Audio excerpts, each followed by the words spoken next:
sebuah buku kecil dan satu tinta hitam yang kugoreskan di atas kertas putih yang sangat terlihat walaupun hanya goresan biasa. Begitulah kehidupan, baik buruk akan selalu terlihat dan akan sangat terlihat jika kita berjalan di atas keburukan. Ketika engkau menerima yang tak pernah engkau terima, maka terimalah, itu rezekimu.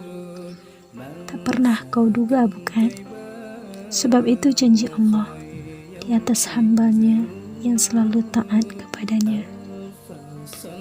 Ketika engkau berilmu, namun tidak pernah engkau beramal, bagaikan sebuah pohon yang rindang, daunnya begitu hijau, dihiasi bunga dan kembang, namun engkau tak pernah mencicipi bagaimana rasanya. Lebih tepatnya, kau pun tidak tahu bagaimana warnanya dan bentuknya. Yang intinya sia-sia.